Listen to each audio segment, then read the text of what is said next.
Selamat malam saudara. Kabar yang dinanti-nanti oleh jutaan warga Nahdliyin di seluruh pelosok negeri akhirnya tiba. Awan mendung yang sempat menyelimuti langit gedung PBNU di Keramat Raya kini telah sirna. Dinamika internal yang sempat memanas, gejolak yang sempat menjadi pembicaraan publik akhirnya bermuara pada satu kata, islah. Hari ini, kita menjadi saksi sejarah penting. Pimpinan tertinggi Nahdlatul Ulama, Rais A'am Kiai Haji Miftahul Ahyar, dan Ketua Umum Pengurus Besar Nahdlatul Ulama, Kiai Haji Yahya Khalil Stakuf atau Gus Yahya, telah bertemu. Bukan sekedar pertemuan biasa, ini adalah pertemuan hati ke hati, disaksikan oleh para mustasyar dan sesepuh NU yang menandai berakhirnya segala polemik. Kesepakatan telah diambil, Muktamar ke-35 Nahdlatul Ulama akan digelar bersama. Kita akan membedah secara utuh momen bersejarah kembalinya soliditas organisasi Islam terbesar di dunia ini.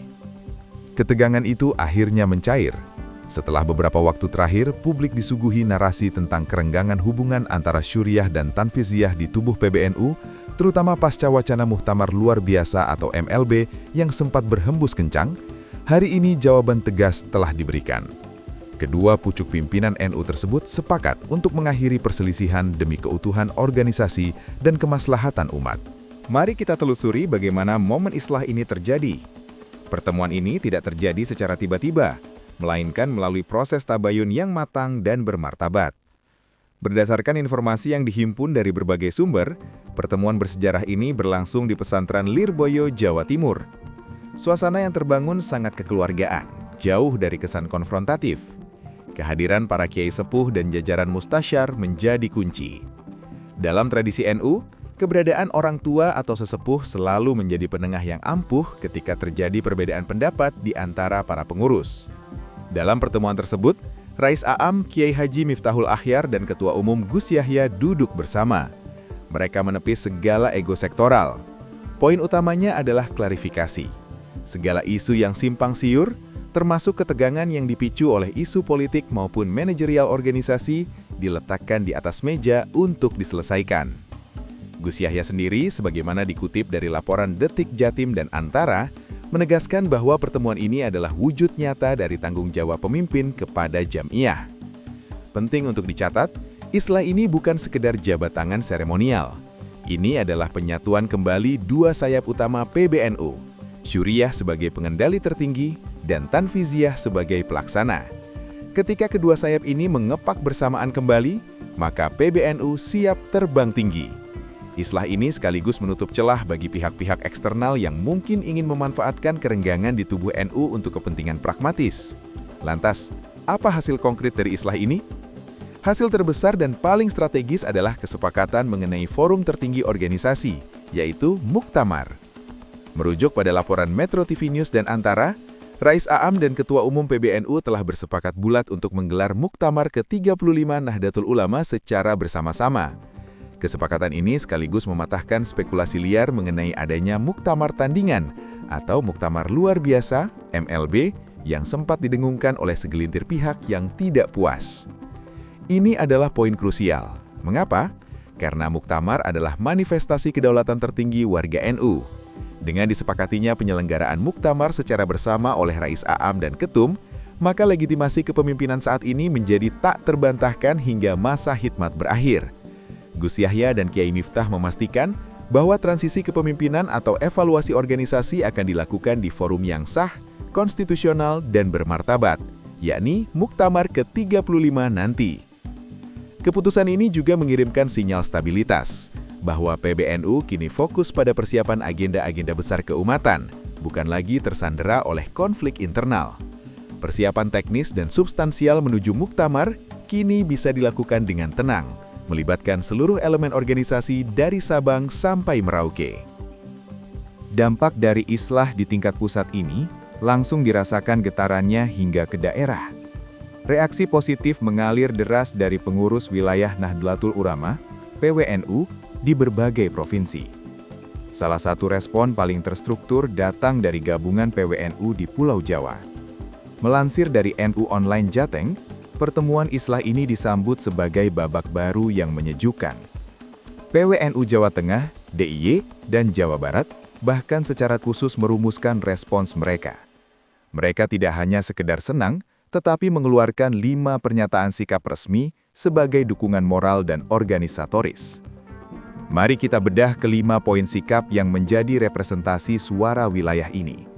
Ini penting karena Jawa Tengah, DIY, dan Jawa Barat adalah basis massa Nahdliyin yang sangat besar. Pertama, mereka menyatakan syukur mendalam kepada Allah atas islah tersebut. Kedua, mereka mengapresiasi kebesaran jiwa Rais Am dan Ketua Umum PBNU yang mengutamakan keutuhan jam'iyah di atas segalanya. Ketiga, PWNU mengajak seluruh PCNU atau cabang dan MWHC, Majelis Wakil Cabang, untuk kembali merapatkan barisan, sami'na wa atokna, mendengar dan taat pada kepemimpinan PBNU yang kini telah utuh kembali.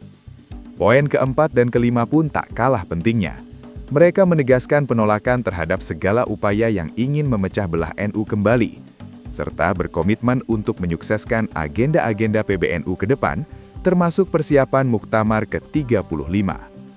Sikap dari 3 PWNU besar ini menjadi barometer bahwa grassroots atau akar rumput menginginkan ketenangan dan kerja nyata, bukan konflik elit. Selain respons wilayah, suara dari internal PBNU sendiri juga mempertegas suasana kondusif ini. Sekretaris Jenderal PBNU, Saifullah Yusuf atau yang akrab disapa Gus Ipul, memberikan pandangannya. Dalam laporannya di Tempo, Gus Ipul menyambut gembira pertemuan Rais Am dan Ketua Umum. Gus Ipul, yang juga merupakan Menteri Sosial, menyebut bahwa islah ini adalah bukti kedewasaan berorganisasi di NU. Ia menegaskan bahwa dinamika adalah hal biasa, namun kembali ke rumah besar adalah tujuan akhir. Gus Ipul memastikan bahwa seluruh jajaran kesekretariatan siap menindaklanjuti arahan-arahan hasil pertemuan tersebut secara administratif dan operasional. Pernyataan Gus Ipul ini penting karena posisi Sekjen adalah motor penggerak organisasi. Ketika Rais Am, yudikatif atau legislatif, dan Ketum, eksekutif sudah bersatu dan didukung oleh Sekjen sebagai administrator, maka mesin organisasi PBNU bisa berlari kencang kembali. Gus Ipul juga menyinggung bahwa soliditas ini diperlukan karena tantangan bangsa ke depan semakin kompleks dan NU harus hadir secara utuh, bukan terpecah belah.